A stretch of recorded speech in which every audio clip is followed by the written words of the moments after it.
Hello student. JEE main 2025 का exam में जो क्वेश्चन आया मैथ का, उसका एनालिसिस के साथ हम फिर से हाजिर हैं आपके साथ। तो ये डिफरेंशियल इक्वेशन का क्वेश्चन है। तो इन जनरल डिफरेंशियल इक्वेशन का क्वेश्चन ज़्यादा डिफिकल्ट नहीं आता है। डिफरेंशियल इक्वेशन का क्वेश्चन इन जनरल बन जाता है। तो ये भी कुछ वैसा ही है। लीनियर डिफरेंशियल इक्वेशन का क्वेश्चन है, तो बहुत ही सिंपल तरीके से बन सकता है इसको।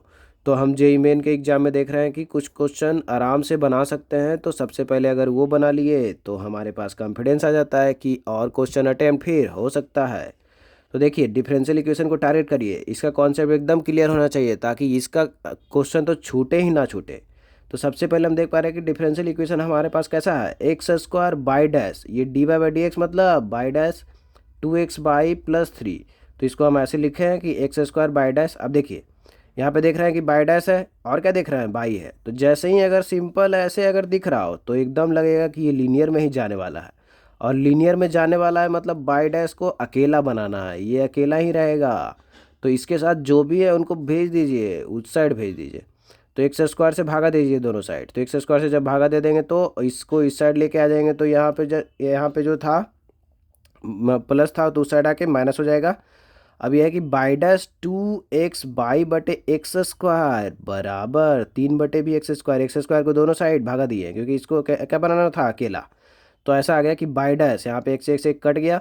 तो by dash -2/x into by बराबर इधर क्या है, 3/एक्स स्क्वायर। अब देखिए, जैसे ही कोई ऐसा देखेगा तो उसके मन में तुरंत लड्डू फूटेगा कि कौन सा कॉन्सेप्ट लगा है, लीनियर डिफरेंशियल इक्वेशन का। लेकिन अचानक से अगर लीनियर डिफरेंशियल इक्वेशन का कॉन्सेप्ट ही भूल गए तो फिर 4 नंबर लेने का मौका गवा दीजिएगा। इसलिए हम डिफरेंशियल इक्वेशन को कैसे सोल्व करें, एक बार फिर से एनालिसिस कर ले रहे हैं कि कॉन्सेप्ट एकदम क्लियर होना चाहिए कि कौन लीनियर में क्या करेंगे।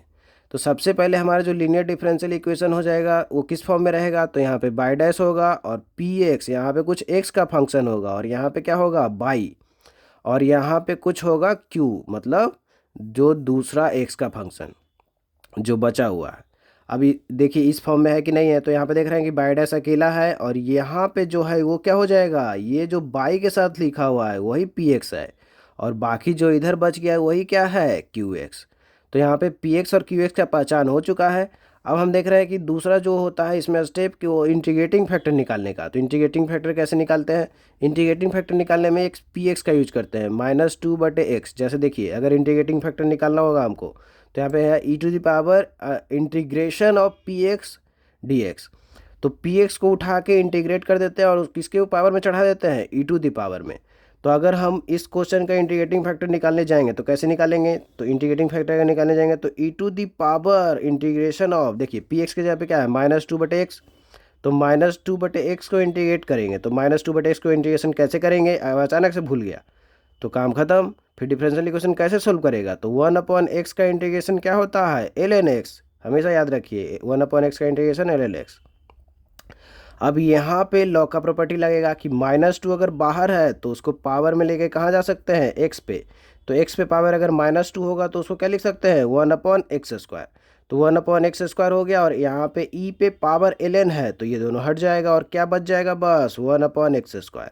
तो इंटीग्रेटिंग फैक्टर आ चुका है। तो यहाँ तक हम लोग पहुँच चुके हैं कि इंटीग्रेटिंग फैक्टर निकाल लिए। जब इंटीग्रेटिंग फैक्टर निकाल लिए तो सॉल्यूशन कैसे लिखते हैं, सॉल्यूशन लिखने का है कि बाई इंटू गुना में करते हैं इंटीग्रेटिंग फैक्टर, फिर जो क्यू था, क्यू हमारा जो यहाँ पे फंक्शन है उसको लेंगे क्यू यहाँ पे, और फिर से इंटीग्रेटिंग फैक्टर के साथ गुना करके एक बार और इंटीग्रेशन करेंगे और यहाँ पे इंटीग्रेटिंग कांस्टेंट सी लगा देंगे। तो क्या करने जा रहे हैं हम लोग, इंटीग्रेटिंग फैक्टर जो आया है 1/x² उसको यहाँ बाई के साथ रखेंगे और क्यू के साथ भी रखेंगे और इसको एक बार इंटीग्रेशन करेंगे। तो चलिए यहाँ पे करते हैं।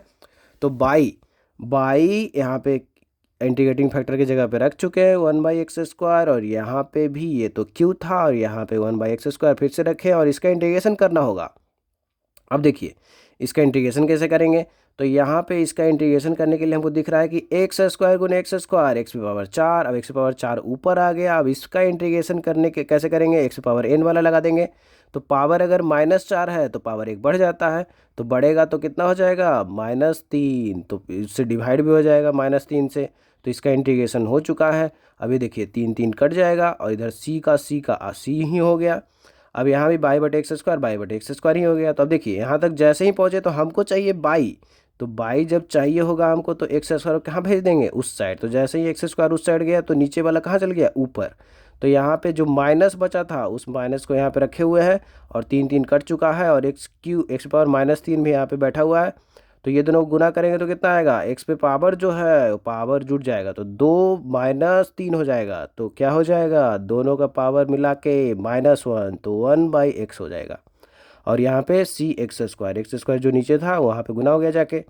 अब देखिए हमारा बाई क्या आ चुका है, -1/x प्लस सी एक्स स्क्वायर, -1/x बटे प्लस सी एक्स स्क्वायर। अब यहाँ पे स्टेप 3 में ये कर रहे हैं कि जो इनिशियल कंडीशन दिया हुआ है बाई में जब इनपुट 1 रखते हैं तो आउटपुट कितना आता है 4, तो जल्दी से x के जगह पे कितना रख देंगे 1। तो यहाँ पे -1/1 -1, यहाँ पे c इंटू 1 का स्क्वायर 1 ही होगा। और बाई में जो आउटपुट निकल रहा है वो कितना निकल रहा है 4, तो यहाँ पे 4 रख देंगे। तो देखिए 4 रख दिए, यहाँ पे सी तुरंत निकल गया, वो -1 को उस साइड लेके चले गए, तो 4 कितना हो गया 5, तो सी आ गया 5। अब सी जैसे ही निकला है तो फिर पूछ रहा है क्या हमसे, हमसे ये पूछ रहा है कि 2 इंटू बाई 2 बता दो, मतलब जब इनपुट 2 रखो तो क्या आउटपुट आएगा, और उसमें 2 से गुना कर दो तुम।